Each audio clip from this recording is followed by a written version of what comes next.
I'm monitoring that to make sure that we go live when you press it. Okay, it looks like we are live. Just want to double check everything's good. All right. Hello, and welcome to another episode of the DC Alliance podcast. Of course, I am your host, Clay, and like every week, I am here with my bud, Travis Hines. How you doing today? I've been better, Clay. A little bit of a rough day, family wise, but had good day school wise. Had a difficult computerized accounting test last week. Got it back. Thumbs up, really good. So two gold stars. Very, very uh, nice. yeah, I like basically right before we even started to get up on the call to start this thing, I was in class for like 2 hours. Sometimes those classes can be like, hey, we're just going to talk about this and be done within like 35 minutes. And the next, they get like really just stuck in a conversation with a student and they just keep going and going and going and going and going. This one was nearly 2 hours. I was not expecting it, but I stayed for the whole thing. Got to listen to a remix that a very old professor made, and it actually sounded really, really awesome. I was like, I did not expect somebody this old using this modern of music can throw down like that, and it was actually really, really cool. Um, never judge a book by its cover. Exactly. I am super, super excited to start learning that stuff. It's a little overwhelming, like I've said before, but it's going to be super fun. I can't wait to play around with some sound, make sure that we can get some really cool intro and outro music for the shows and whatnot on the GUA. But reminding me of the GOA, we do have some paperwork before every episode, and let's go ahead and get through that right now. Of course, we are a ad-supported network, so you will receive ads during this show. If you do not want to receive ads, you can easily just go to our Patreon that has a tier of $1 or $5. We can get to that in a second. But we have, gosh, 9 shows over 7 days. First, of course, we have Mondays, which is World's Finest True Believers and Ranger Alliance rotating days there now.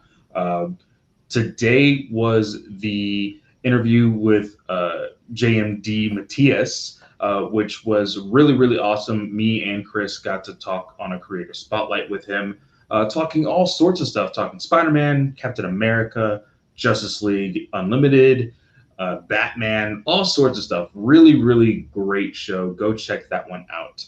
Of It course, was fantastic, Clay. I finished it. Like Chris wrote in our chat this morning. Travis is there, and I just laughed because I was after finished watching it, finished listening to it, and drinking my morning tea like an hour and a half before that. It was great. I absolutely loved it. Listeners, you have to go listen to it. In my opinion, it's probably the best piece of content that's come from the network so far.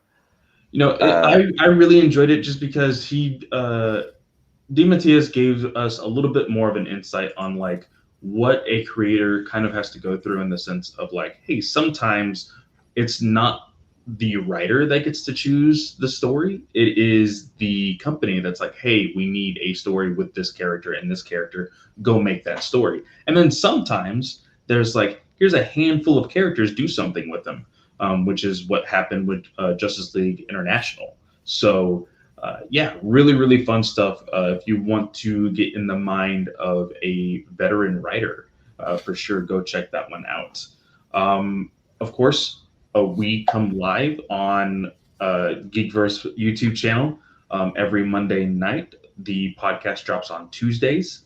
Now, I was going to say next would be Marvel Alliance, but this week starts Loki's week.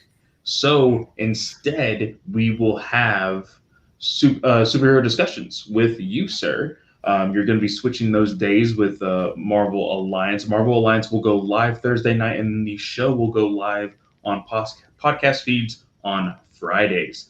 Then, of course, we have, of course, Katie's Day. Katie's Day is both slice of film and, oh my gosh, Star Wars Alliance. I really, really enjoyed the last 2 episodes of The Bad Batch, and so I'm really interested to hear what she has to say on those. I do have them lined up on my Pocket Cast. I have not been able to really listen to much podcasting lately, so I'm trying to catch up. But Then, of course, we have Jim with the Weird Science, DC and Marvel roundups. And then, of course, like I said, we have a Patreon. $1 tier just helps keep the Green Lantern rings charged. And of course, the $5 tier gives you early access to, of course, the shows that we produce here, as well as Patreon exclusive content, such as we just recently talked about the Last Ronin issue number 3. And then, of course, the comic book crew, we are planning to talk about the Avengers current story. I can't remember what that freaking story is. Oh my gosh. Oh my gosh. I am. Oh my god, he's blowing it. He's blowing it. He's choking. I am choking. I have it right here. It's open. Heroes Reborn, which is the story of the Squadron Supreme, basically taking over the Avengers spotlight in a new reality, basically where the Avengers never got together. So that has been an interesting read, and we will talk about that on Patreon soon enough. But that is all the paperwork. One quick little note: DC Alliance and Marvel Alliance have their own podcast feeds now. You can search DC Alliance or Marvel Alliance on your podcast app of choice, and you can subscribe to either or both or neither. It's all up to you. We're just giving you some choice if you just want to listen to one show instead of 9. But we hope that you subscribe to both. Yes, and like you said, there is, of course, the shows on the regular feed. So if you want to just do, individuals or all of them, it is your choice completely. They will not be leaving the GUA podcast channel. Yes, of course. So now let's go ahead and jump into what we have for tonight. Us in the tumbleweeds, Clay. Us in the tumbleweeds. I will say the first thing we kind of have for tonight would honestly be we have the small little runtime for Suicide Squad. It was officially announced that it's going to be 2 hours and 12 minutes. I'm sure, again, I said this at Geekverse, and I'll say it here. If anybody wants to yell at me or curse at me or do whatever, my Twitter handle is @fanboyplay, but I'm sure everybody is super agitated that this movie is over 2 hours and is actually getting a theatrical run. We know that recently WB was getting very angry at movies such as Snyder movies that were going over that 2 hour mark. So 2 hour and 12 minutes for Suicide Squad. And then we also got a weird tease of the VFX for the Flash Supervisor. A tease that the movie's super, super strange, has some weird ideas, but it's very intriguing, as well as the tease of the Batman Returns symbol. Yes, so that was probably the coolest thing we got out of all that, Clay. It signifies to me that they're on set, they're filming things. Like, it's happening now. There's no more, this is going to be delayed. It's, at the very least, it would be delayed for a couple weeks for a COVID thing.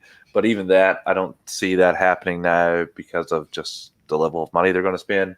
I'm really excited. This is something that got me a little going. You can see that it's not the Batsuit of old, but it is the emblem of old. So I'm assuming like he took that chest thing and put it onto some sort of, because if he's still Batman, he has to be in some sort of suit, like the Batman Beyond suit, sort of deal, or a hybrid of the like middle like suit that he fought, the Dark Knight Returns suit. You know what I mean? Oh yeah. Could be combo of that, but it just. I will say, again, me being the pessimist of this show, I said this on After 9 over at Geekverse this past week. This didn't really do anything for me because we already knew he was in the movie. It's been confirmed that he was in the movie by his agent. And then so they're confirming again, hey, by the way, he's in the movie. So it's like, hey, he's in the movie. Hey, he's in the movie. Hey, he's in the movie. I was like, yeah, I already know. Like, this is for general audience. This is for general audience. Yes, it is for general audience. And I do also want to say Muschietti and his sister went ahead and they confirmed that 1/4 of the movie has already been filmed and is in the can. I want a trailer. I want a trailer. Like you can no longer tell me that 1/4 of a movie is completed without a trailer. Because the Batman, Matt Reeves, did the exact same thing for fandom. He said, "Hey, 25% of this movie is finished, and we got that good of a trailer." Like, I'm going to take a page out of my friend Brent's playbook. I think the Flash may have a little bit more in the VFX and post department than the Batman did. Matt Reeves' Batman. Could be wrong, but if I was a gambler and wagering, I don't see it. I already have an excuse for that because I feel that is an excuse. That's a fact. Because no, that's an excuse. And I'll tell you why. Because our next story is about Shazam. And that we got set photos and we got a teaser trailer with an unknown amount of filming already done. We already know that Shazam will have VFX. So the Flash needs to give me a trailer. That's what needs to happen. Yes. That's what needs to happen. Smelled like a whole lot of bullshit's coming over this way. I don't even know where to begin with that. I hope you're just joshing me. The Flash, we're not seeing the Flash for ages. And same thing with Shazam. Shazam was done. Shazam in a year. Shazam was done. Yeah. Okay. I just want to revert people again. Listen to Fan Slate Border this past week because it was quite good. But on it, Brent actually gives Marvel fans crap for wanting to see a Spider-Man trailer, and Spider-Man's coming out in 6 months. So, I mean, I don't think it's reasonable. I don't think it's unreasonable to ask to see a trailer 6 months before a movie's released. But I think this movie is not going to be released. We're getting the Batman, Black Adam, and Suicide Squad before this movie even comes out. So I think that we can sit back and just wait. I on the list of things I want to see, I want to see The Rock in his costume. It's probably the highest up there right now. And I don't know if we'll even see. I say DC fandom for The Flash. I'd say hold your. Oh yes, I understand that we will definitely see a trailer at DC fandom, but I want a teaser now. Yeah, that's just it, because of the fact that we have seen directors give us a trailer with so little. Like even if it's just like, hey, I want if not Sandberg, but if Muschietti decides, hey, you know what, Keaton, get in the Batsuit, and Urza, get in your Flash suit, and we get like just from the kneecap down and see them walking. Like, it's just so stupid. Like, if we you should answer that. You can do very minimal VFX with lightning and running, and we get something like that. Or give me the car. Or give me something that is footage, not just one small little snippet of I got something that they can give you. I got something they can give you. Of a nosebleed falling on freaking the bat symbol. I got something they can give you. Patience, because like I said, there's 3 movies that after you see a Black Adam trailer, then yes, you can be like, okay, if I don't have a Flash trailer now, what's going on? And I think we'll get all that at fandom. So I think just a bit of patience for that. So the Flash and Black Adam are very special cases. We all know this. Black Adam has been a movie that has legitimately been thought of since 2007, and The Rock was attached to it back in 2012, 2013. One of the two. I say 2008. Really? I don't remember him being attached that soon. I'm pretty sure it was or at least the talks of it, because there was at one point The Rock was supposed to be Lobo, but that's a whole different conversation.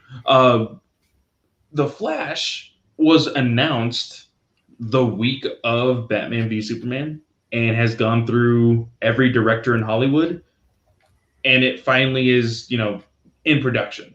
So I'm just saying they both need a trailer.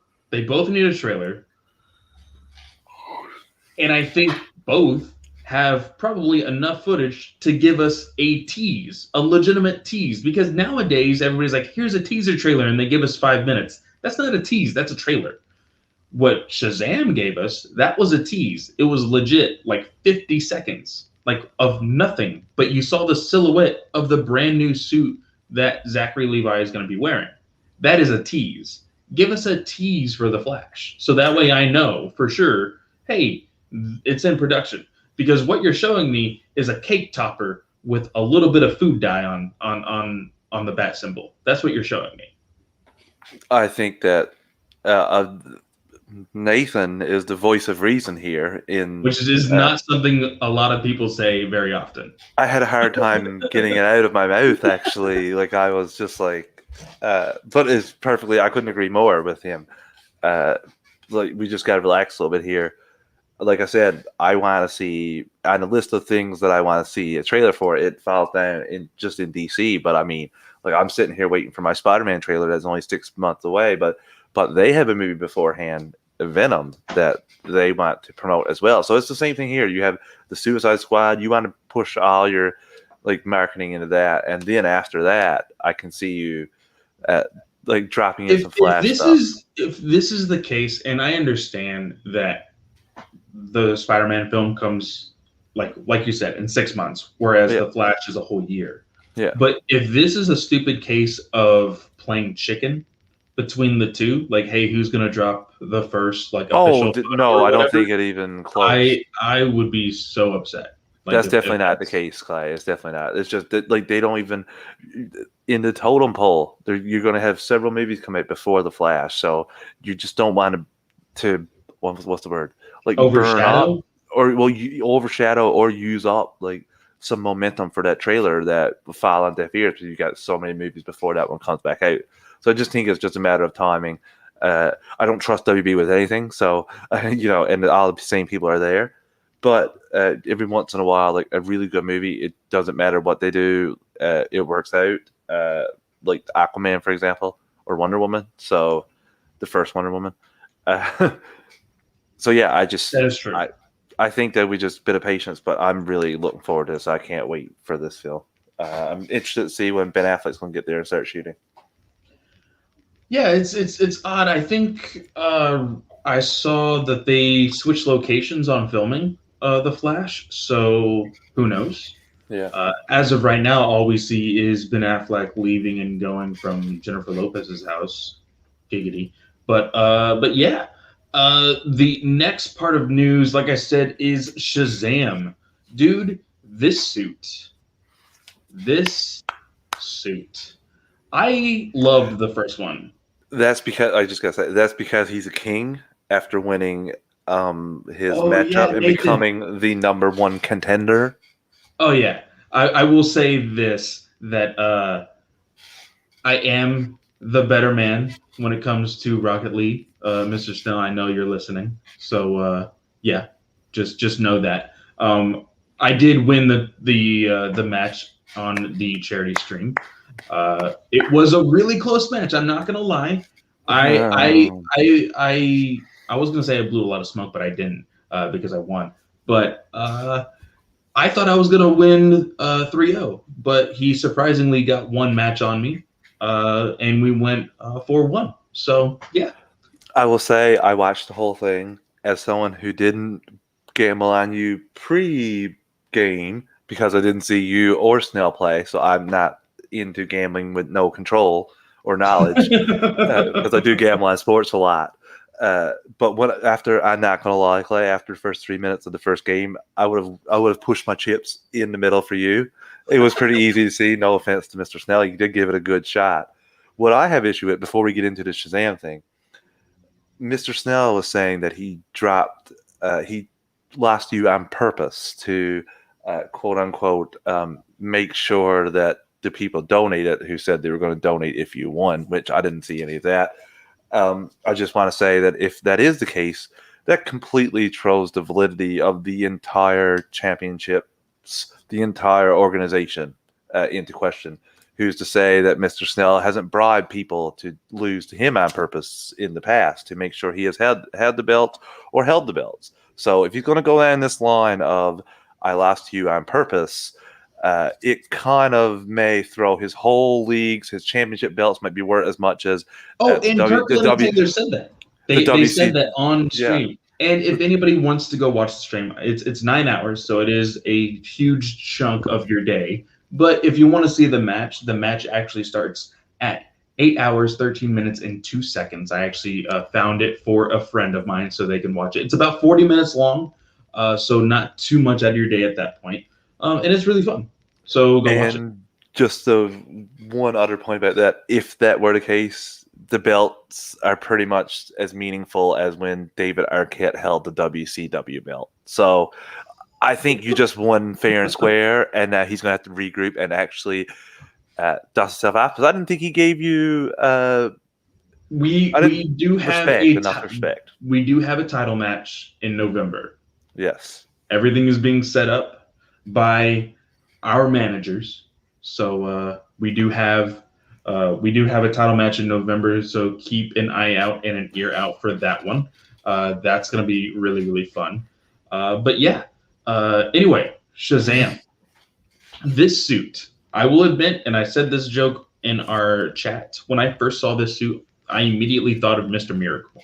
It has very big resemblance just because the very first time the very first picture, he doesn't have a cape. He just has these white circles on his shoulders. Of course, those are could easily just be the clamps that were on the original costume cape, but they are most likely spotters for the CGI when he does have a cape. And Chris and Katie did say that in the more action-filled scenes in some of these movies, they do say, hey, instead of having a practical cape, let's go ahead and CGI it, because there were photos later on in the week that actually showed him in an actual cape, which the video does have him in a cape.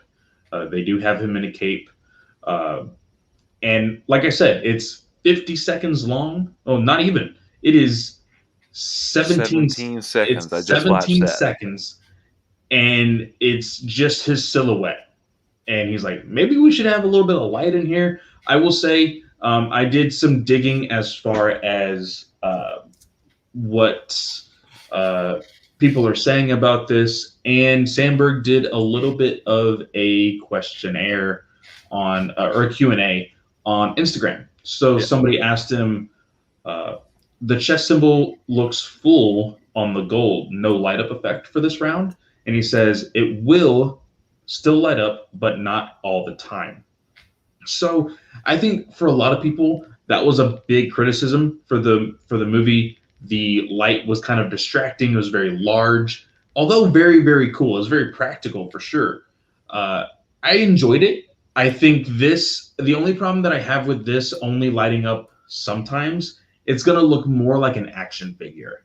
Like whenever he does a punch, it's going to light up, and it's going to look very action figure-y at that point. But hopefully the movie encapsulates me to the point where it's not very noticeable at that point.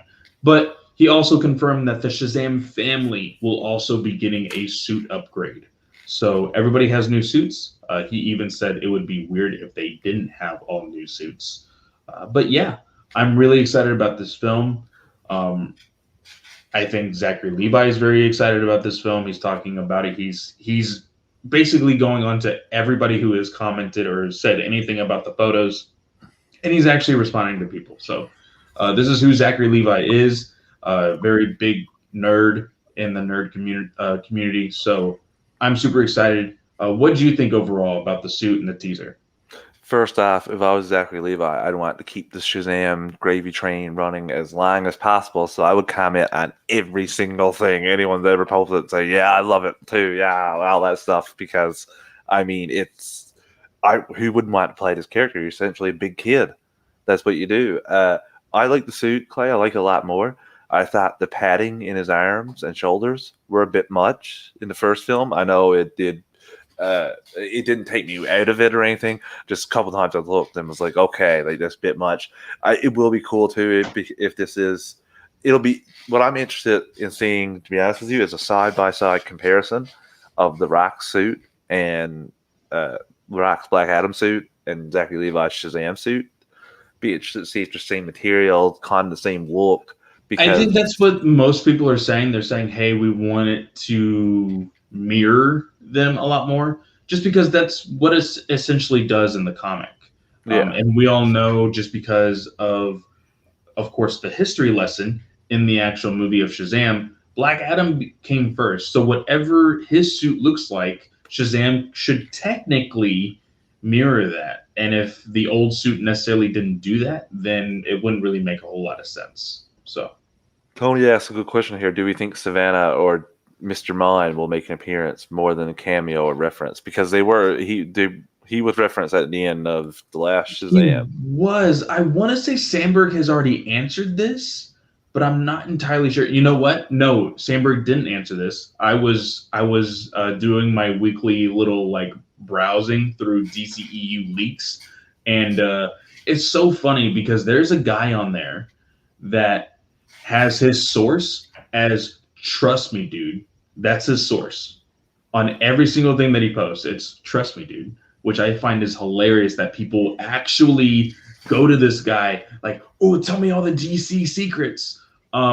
He thinks that Mr. Mine and Savannah are not in this movie at all, which I think would be kind of dumb It would be. considering the end credit scene of that movie. I think he will play somewhat of a part. If anybody has read the modern retelling of the origin of Shazam, and even the most recent story of Shazam recently, that kind of got started by Jeff Johns and then it moved on to somewhere else because he is a piece of crap. But We have a Savannah. question here too. Oh yes, the truth. But Hello, from gentlemen. I think Michael Keaton will play a large or small role in the Flash film. I think that they want to put him in the limelight again.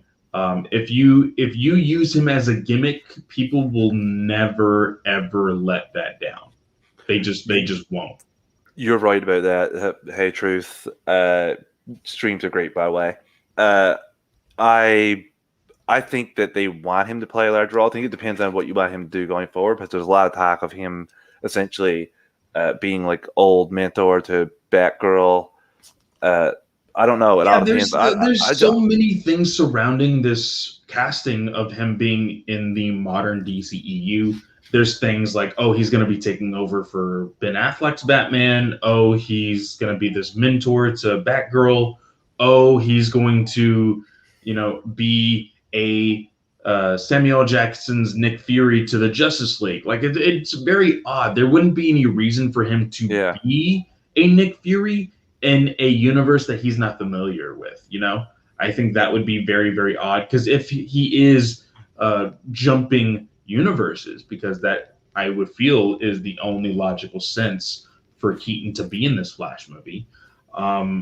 If he is jumping universes, he doesn't know this world of the DCEU, so he shouldn't be mentoring or being in that much of a control of the league. So I don't think he'll do that. I think the only logical thing would be one, the mentor to Batgirl, or they are going to risk it, and I would appreciate it if they did risk it and go towards a Batman Beyond. That's the one that I kind of wanted to go is towards that Batman Beyond. I'm just afraid, like, I don't want them to overuse him and make him even like dwarf the Flash or anything like that, because there is a tendency like to maybe do that just because of all the cachet that he comes with. But I don't, to be honest with you, Clay, I don't see him staying on for like a 10 movie deal or anything. Like at a certain point, don't you? Like at a certain point, don't you want to kick your legs up and just relax? Well, Keaton, I want to say, is like nearing his 80s. He is, I think, like 70s maybe, but he is currently right here. He is 69 years old, so he is almost 70 years old. I think that he probably, if they want to use him as much as possible, has probably 3 or 4 films.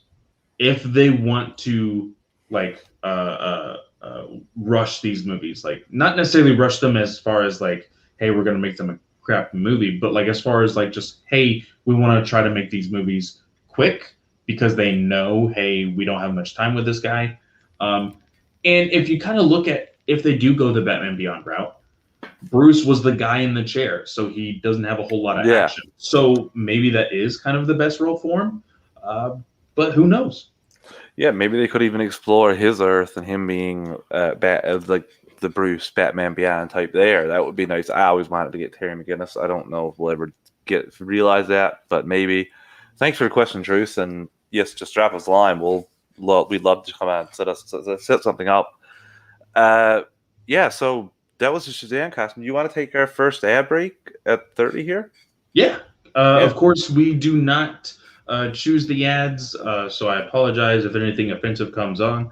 And we do not choose the volume of these ads. So go ahead and turn down that volume just so you can protect your eardrums. Ready? We will be back in 3, 2, 1. And we are back. So the only thing left, well, there's 2 more things left on this. We'll go ahead and just run this really quickly. Emerald Fennell, the writer of the director of Promising Young Women and the writer of Zatanna, recently did a very small interview. I read the article. I thought it was going to be a lot longer. It's legit just like 2 paragraphs. It's just very, very small.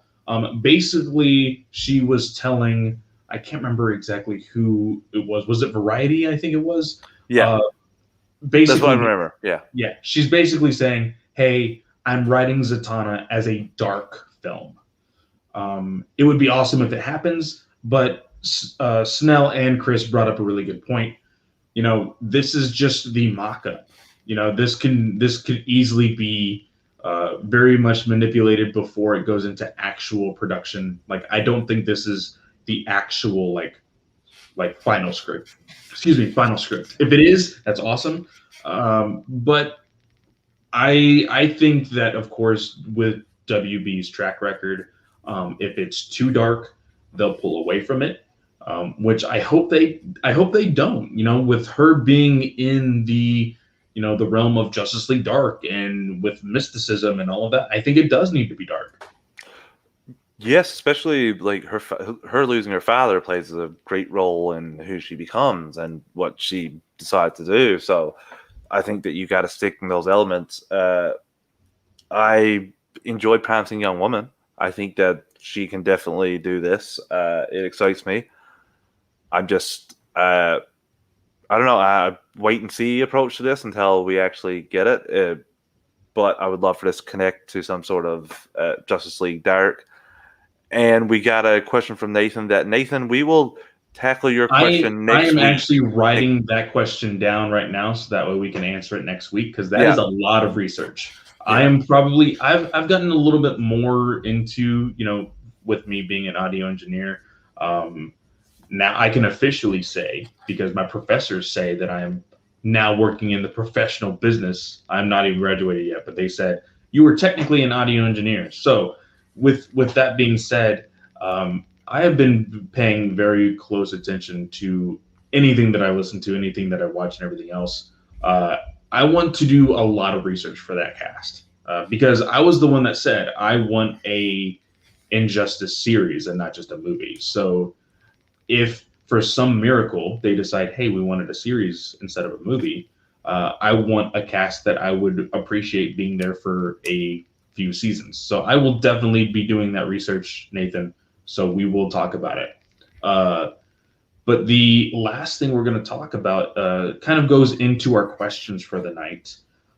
There are rumors, but this is something that has been wildly assumed ever since the stuff going on with Justice League and all the drama with WB and everything else, that Wonder Woman actress Gal Gadot will be leaving the role after Wonder Woman 3.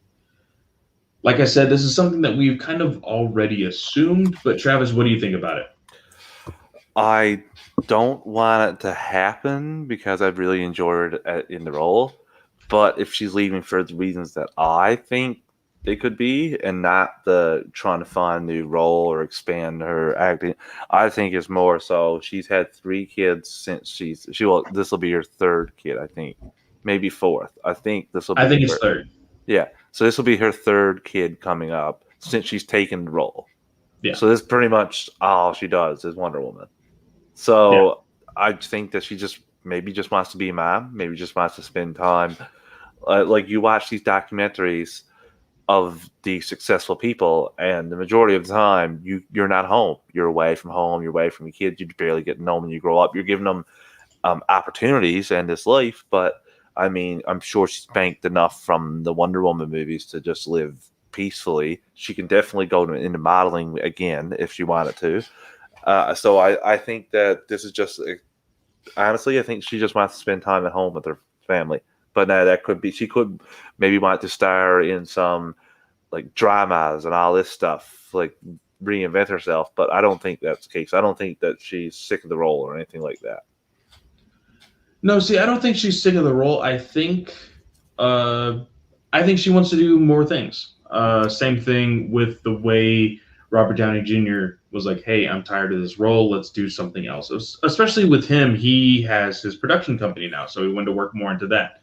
I think Gal doesn't want to be typecasted because I feel like, and it, of course, this can very much be just fans being fans, but when fans cast anything nowadays, it's the same 15 actors. Like, there's more than 15 actors in Hollywood. I understand that some of these actors will stay like big hits and they will continue to be like, there was one year where Amy Adams was like in 6 movies that year. You know, it's understandable that they get the limelight for quite some time. Gal, I think she wants to do other things. And I know that Snell in our group chat said that she probably won't have a whole lot of success out there. I would say give her a chance. I think that, after these DCEU movies, I think that she has gotten a little bit more practice, whether it be with her acting skills or her accent or whatever, where she is able to jump on anything that she probably wants to. So I would say go ahead and give her a chance. But if she does leave, this became a talking point for a small part of the day when this rumor came back around, was the fact that if she leaves, because she is probably the first attachment to the general audience whenever it comes to these DC films, would it be smart to go ahead and reboot the DCEU? Because the second most recognizable name there would probably be Jason Momoa, because his movie, of course, made $1 billion. Yeah. So if the movie, the movie universe, the DCEU, was rebooted after Gal Gadot left, Brent from Marvel Alliance gave this idea that DC and WB, or whoever owns them at that point, should reboot the DCEU with a 3-film plan that they announced. And I was like, you know what? That sounds like a really good idea if WB wasn't in control. But if they were smart enough to do that, Travis, what 3 movies would you start the reboot of the DCEU with? And who would be your headlining actors or actresses? See, listeners, I wasn't 100% sure on this question, so Clay had me do this pre-show. He could see the smoke coming out of my brain when I was not for anything other than I don't know actors' names. I don't know up and coming actors. I don't know new actors. I'm very terrible with that. That's just like I'm sure I'd enjoy them if I saw their performance, but just don't remember them. But I went with a Flash movie with Liam Hemsworth as the Flash, Barry Allen. I think that he's not ripped, like jacked or anything. I think he's just regular, like in shape, like the abs, like Okay. the electricity lightning gave me abs type thing. I think he can pull off, but he's not jacked. Like I don't need to see Flash that can like crack coconuts with his like biceps or anything like that. A la like the way he was drawn in Flashpoint Paradox. Don't feel that ripped, but that would be one. I would do a Green Lantern John Stewart story with Wayne T. Carr Okay. giving him his comeuppance, and not comeuppance, giving him his just due. Sorry, comeuppance, giving him his just due. And then obviously, I would go with a Green Arrow movie, and I would put Charlie Hunnam in there, so I don't ever have to hear about that stupid, god awful Charlie Hunnam is Green Arrow, Charlie Hunnam is Green Arrow thing anymore. So yeah, that would be my choices. So it's very funny. I have a character that's the same as you, and I have the actor different, but you still chose the same actor for a different one of your movies. Ooh. So my first introduction to this new DCEU would be a Green Arrow movie, because if it's not broken, don't fix it. You know? We know that the general audience just swarmed to Arrow. This is the popularity of Arrow is something we haven't seen since Smallville. And I think that a Green Arrow movie just makes sense. It keeps the grounded-esque, aesthetic that everybody loves about DC films for some reason. Even though it's a goddamn comic book movie, comic book things need to happen in it. But my actor to play Green Arrow, Liam Hemsworth, you got to take a risk. You got to take a risk. And I understand that he has not been in huge productions. You got to take a risk. Look who I scratched out before. I don't know if you can see. It's a little blurry. Did you have Liam Hemsworth for Stephen Amell? Stephen? Like, no. I'm sorry. You can't go that far into it. You just can't do it. I know. So Tony, as far as the Green Arrow movie that I would have, saying what type of budget would you get it? I didn't think that far into it, but honestly, with a Green Arrow movie, I honestly think you give that movie a $60 million budget. You give it HBO Max budget, and it would still make enough money for the general audience. Like, I think you give it theatrical, and it would still make bukus of money. Yeah. So that is my first introduction to this new DCEU. My second introduction to the DCEU would actually be Hawkgirl. Hawkgirl, played by Leslie Ann Brandt. She is an actress, South African actress, who plays Maze on Lucifer. If anybody has seen the show Lucifer, she plays a demon on Lucifer. She is quickly becoming one of my favorite characters on that show. I am recently going through the third season of that show. I love it. It's awesome. It's really, really fun. So she would be playing Hawkgirl. Completely different from the Green Arrow movie that I introduced the DCEU with. Hawkgirl would be a little bit of a bigger budget. You have the wings, you have possibility of Thanagarian, background, backstory, and all sorts of that. So you have to up the budget on that one. And then my third movie would be a Jaime Reyes Blue Beetle sci-fi movie. I knew you were going to pick that one. And I would choose Christian Navarro. Christian Navarro is a American actor who was playing, what's his name? Tony Padilla in the Netflix series 13 Reasons Why. That's the most recent thing he's been in. I really loved his performance in 13 Reasons Why, and I think that he would really pull off a Jaime Reyes. Jaime Reyes is probably one of my favorite characters in DC. Unfortunately, he doesn't get a whole lot of love. And I think that putting him in the very beginnings of a DCEU would give him the limelight. And that's one of the things that I was telling Snell, I was telling Chris, and I was telling Brent, that in order to do what DC wants to do and what WB wants to do is they want to copy Marvel. They want to go head to head with, hey, we want to follow the blueprint. If you're going to follow the blueprint, you got to stay away from Superman, Batman, and Wonder Woman for a while. You got to go with the C and D list characters. Well, that was my thinking as well, Clay, was putting three. I didn't take the big three because you build up to that in this. Yeah. It's very, very simple at that point. You don't necessarily make a traditional Justice League. You maybe make a Justice League Detroit or a Justice League International, things like that. Or like CW's Justice League.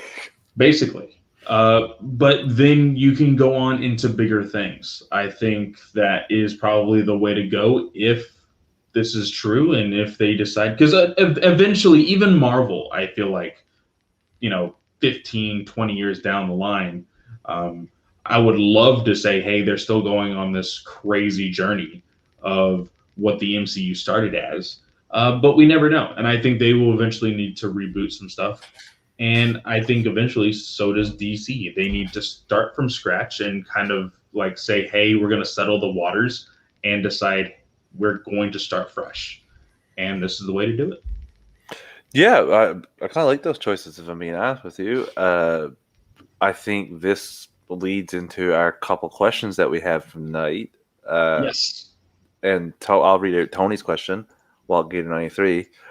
DC has done a lot of crossover comics with the other companies, Star Trek, Power Rangers, Planet of Apes, TMNT, and more. What do you think should be the next crossover? Travis, I will let you answer that one first. What do you got? I have Invincible because I know he crossed over with Spider-Man, but he has not crossed over with DC characters. I'd love him crossing over with the Titans. Give it to me, inject it into my veins. I think it would be awesome. Mark Grayson meeting Dick Grayson. I like just it. To play on words. Just to play on words. I thought about it. I honestly did. I was going to say Invincible, but I felt like that was too fresh on our minds and probably too obvious. But I still love it. Just thinking about the possibility of Superman going up against some future enemies that I am not allowed to say because a lot of our listeners probably watched the TV show and haven't read the comic. So I'm not going to spoil that for you guys. You need to read the comic. Good man. Trust me, you do. But yeah, my answer to this would be Doctor Who. Now, a lot of people have made there's a famous artist out there, Stepan Sajic. He did a really funny parody of Batman being a Time Lord, which, every single time a Time Lord dies, quote unquote, they regenerate. And Joker killed Batman, and then he regenerated and became a new form of Batman, which I thought was really, really funny. But instead of Batman, because I think there's a fan fiction novel or comic where Batman meets the Fourth Doctor. I don't want Batman in the story. I actually want a Hawkman Doctor Who story. And the reason why that is, recently, Robert Venditti wrote a really amazing new origin for Hawkman, gave some insight on why he is the kind of hero that he is and why he keeps living these lives that he lives. But more so, it's not just on Earth. He has other lives, like he was a Kryptonian at one point. He, of course, was originally a Thanagarian. So he's lived all over the place. He's cool.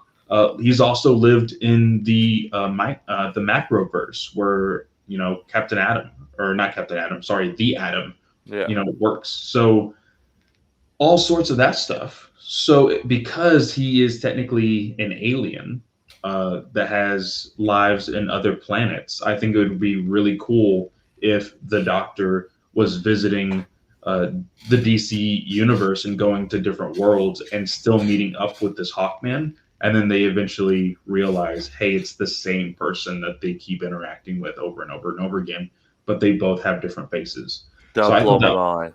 It would be really, really cool. And I always said that because of this new story or this new origin that Robert Venditti wrote for Hawkman, they need to treat Hawkman more like a Doctor Who character.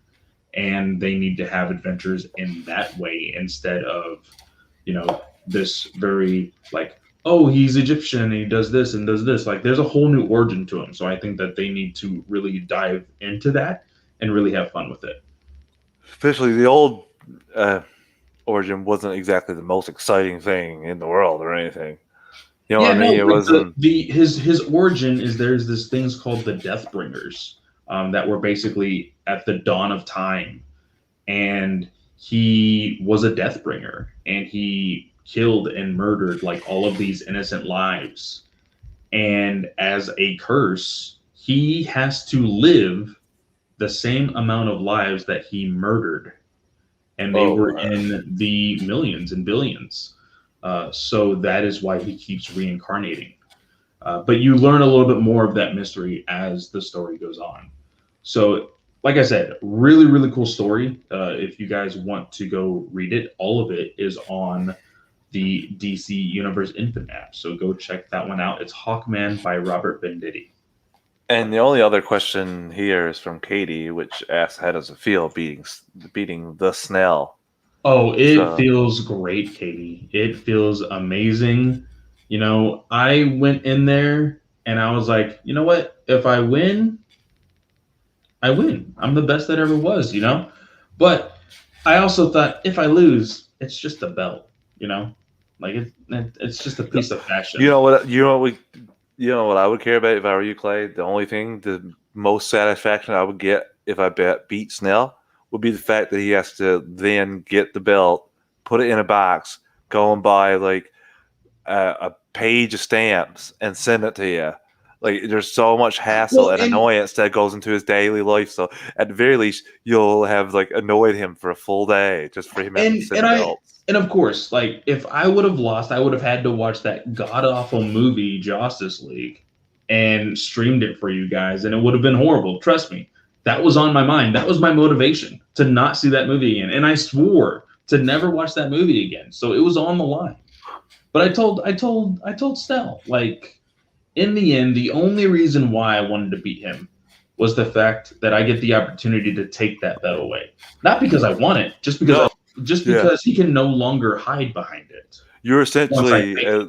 you're essentially a little kid that sees another little kid playing with a belt there, and he's not sharing it or letting anyone else have it. So you want it, so you're just gonna It's go and mine. take it. Exactly. You'll get it for a minute, and then you won't care about it, Yeah, and you'll just be no. like, I vacate this But I belt. won't I give it just back. want. I won't give it back. But I'm excited for that. That's all the questions. You want to take one final ad break before we dive into our comics corner and close out this episode? Yeah, sure. Like I said before, the ads are not chosen by us. If they were, I would have stuff for like Nintendo Switch or E3 coming up pretty soon, or the Summer Games event, things like that. But we don't get to choose them. So I don't know what you're going to be listening to for the next 30 seconds.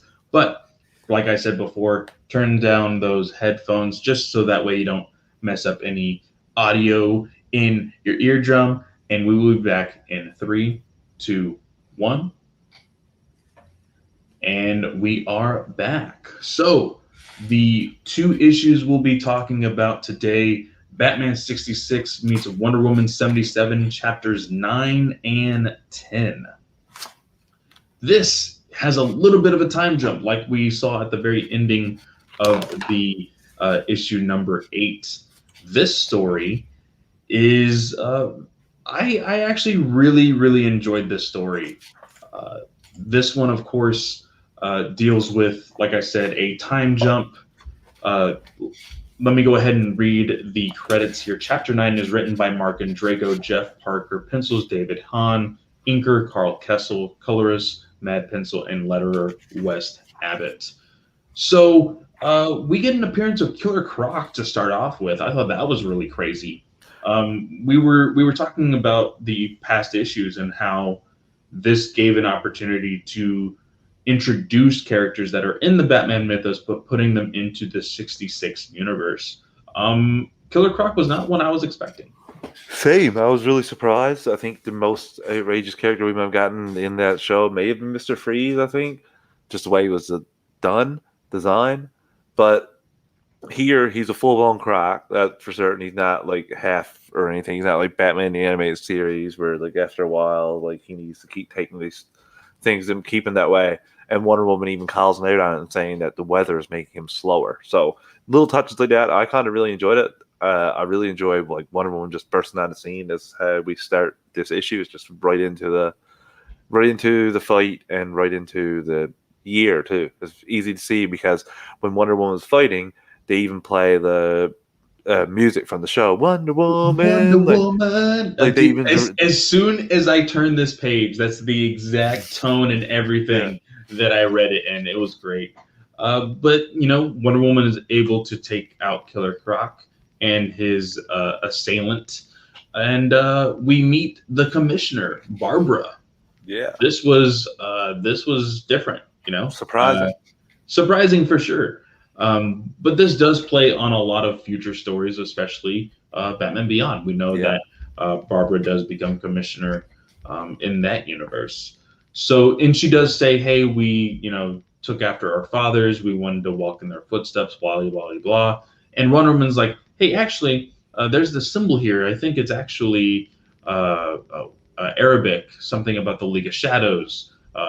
I think I'm gonna go talk to Batman. Can you go ahead and call him with the back signal?" She's like, "Oh, actually, Batman is retired, and Nightwing is now taking over the Batman title, or not title, but the mantle of the vigilante of Gotham." And she was actually kind of surprised by this. And she's like, "Well, I need to go see Batman, so I'm gonna go find him." And Barbara says, "Oh, well, the only way you'll know that is if you know his civilian ID," which she already knows. Yeah, and also because they talked about it once before, he said Joker found out his ID. So who's to say that Joker didn't tell everyone who Batman really was? So I want to see flashback of what actually happened. I'm really interested. I hope we do. I hope they don't not It show it. sounds really dark, though. Yeah, well, Oh, they actually said that here as well. Anyway, because darker than what Batman 66 usually is. well, he killed somebody. Exactly. Yeah. Yeah, We see Bruce kind of, you know, brooding. brooding. He's reminiscing over a photo of him and Alfred, a much younger Alfred, and he is listening to the radio talking about how Nightwing, uh, he was trying to capture somebody, Copperhead, Copperhead. and then Copperhead is still at large. Yeah, So Wonder Woman just straight up just like walks into the mansion and was like unannounced, like, "Hey Bruce, what's up?" And of course Bruce is surprised, but he's more surprised at the fact that Wonder Woman has not aged at all since the yeah. day that they first met in that foyer.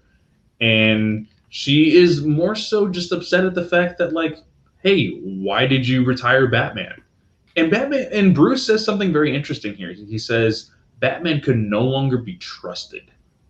That's what interested me in this story.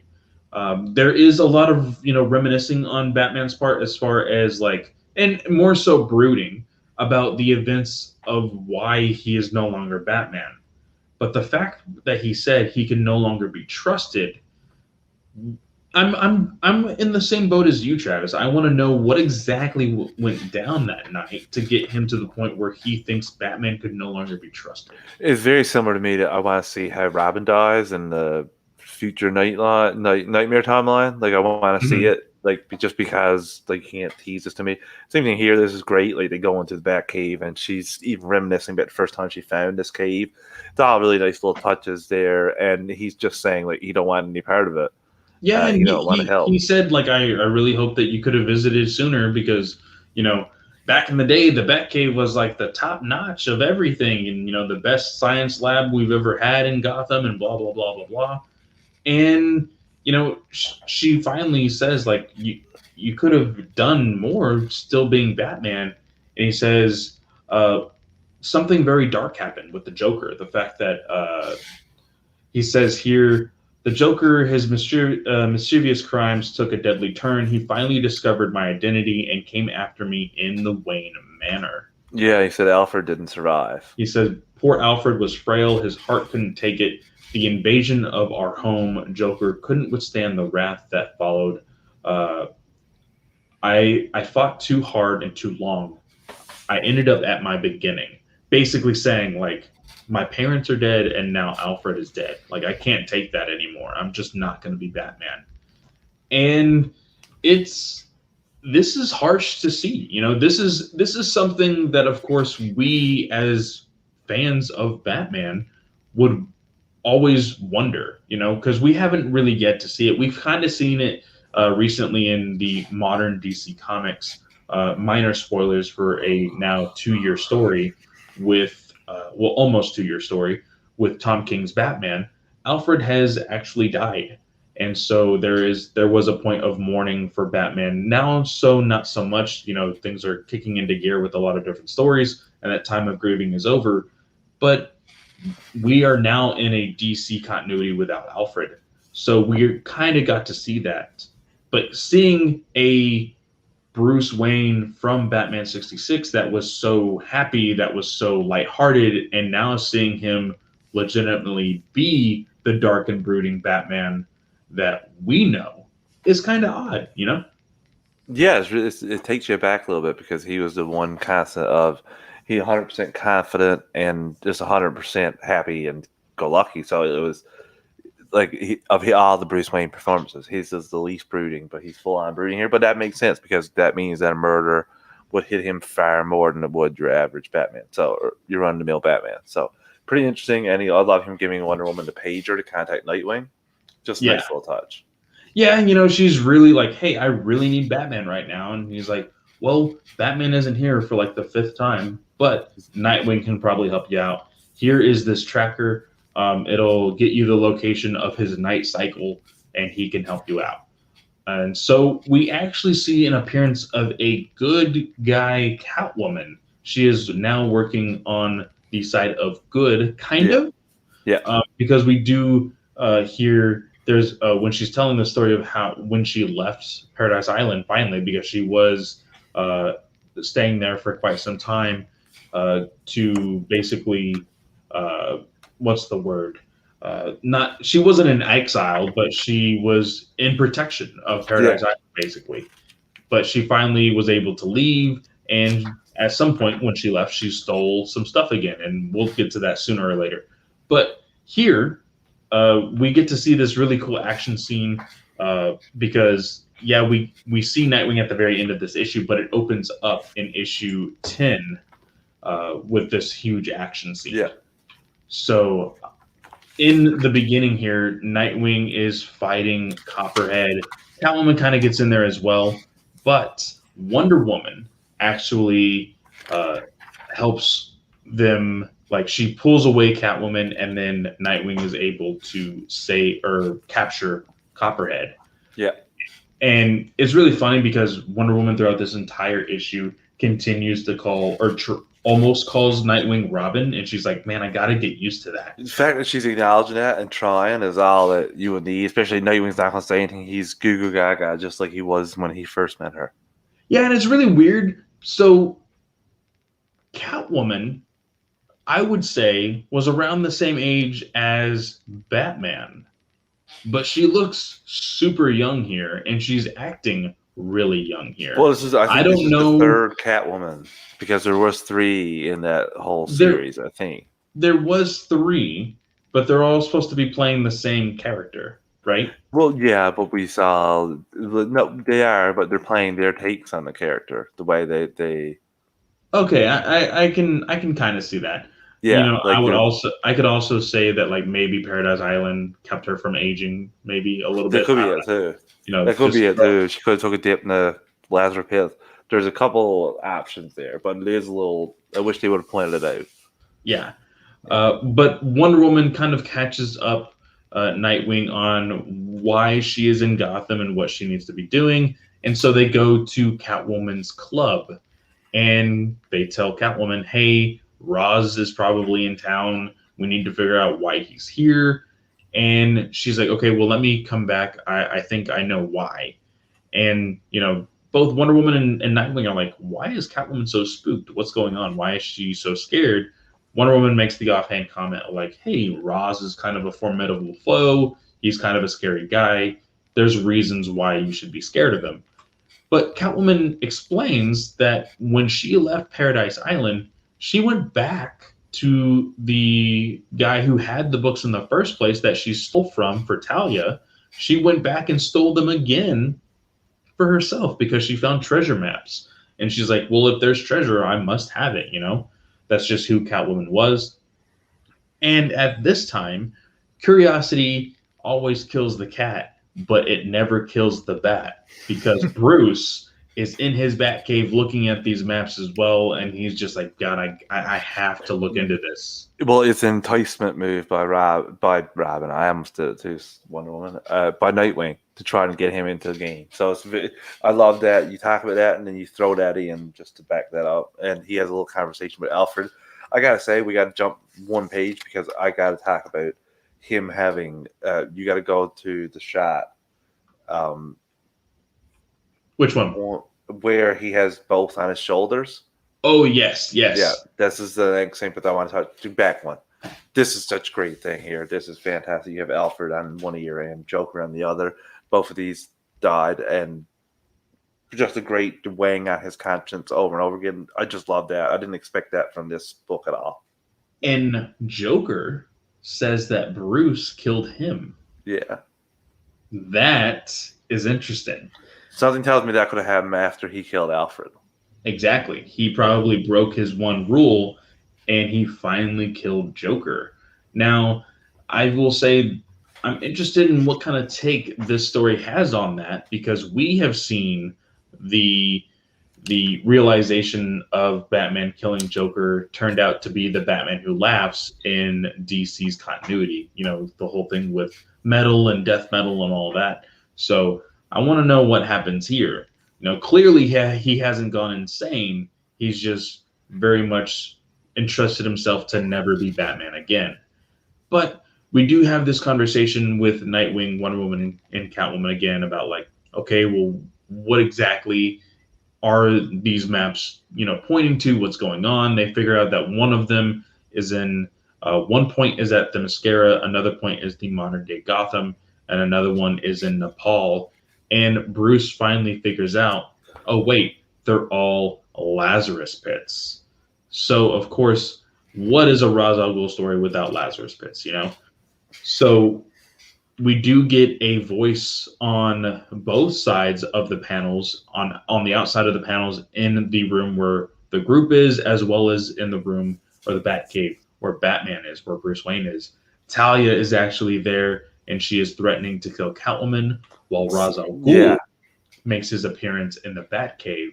And he said, I'm really sad that you retired Batman, because I really would have rather killed you in your warrior's garb.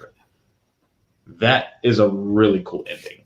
Yes, and it's also cool that he used Bruce to find out where all these points were and what it meant. He used him. He waited for that before he jumped out, and his daughter did the same thing.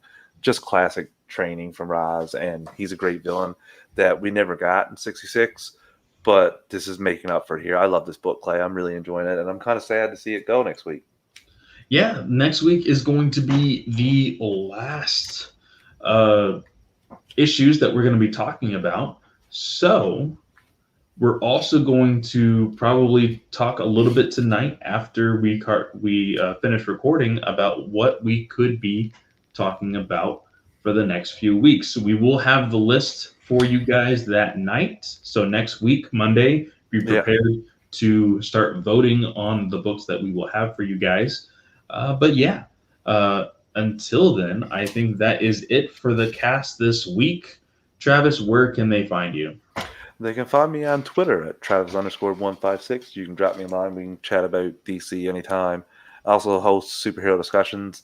That, like Clay said in the intro, is moving to Wednesdays. This week, I'm joined by Chris Balga from World's Finest True Believers and Marvel Alliance to talk about 4 episodes, including the reappearance of Ra's al Ghul. And I will close it off the following week with you, sir, wrapping up the final 4 episodes of Batman the Animated Series, which luckily just spins it right into the drop of The Long Halloween. Will be the day before the episode is due. I have Mr. Snell joining me for that, so we will be reading that, and we'll be dropping it probably the day after the movie drops. So look for that then. Some exciting things for superhero discussions, and thanks for supporting both the show and the network as a whole.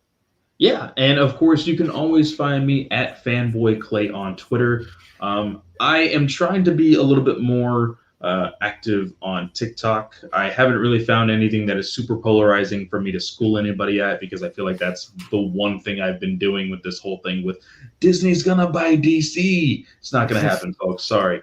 But if you go to my bio on Twitter, you can find the link tree that has all the links to my shows that I host, that including, of course, this one, DC Alliance, Batman News Weekly, the Comic Book Legion podcast, which is currently on hiatus, but it is coming back. I have talked to Mark recently, so we will be recording pretty soon, as well as Weird Science, both Marvel and DC podcasts. We're going to be talking Amazing Spider-Man here this week, as well as doing some digital firsts for like always, on DC, and as well as Ranger Alliance. So Did you ever think of what you're going to do when you run out, like when you go past 10 shows and you run out of fingers that you can count your shows on? Because that is a realistic possibility for you, sir. that is a realistic possibility. I think I'm going to have to do an animation just for our podcast to kind of just pop them up everywhere on the screen.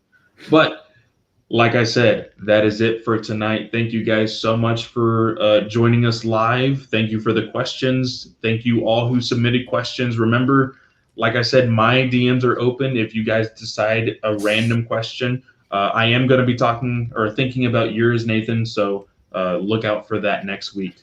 Yeah, just DM us, talk to us. We love DC, and we will see you guys next week. Later, everyone.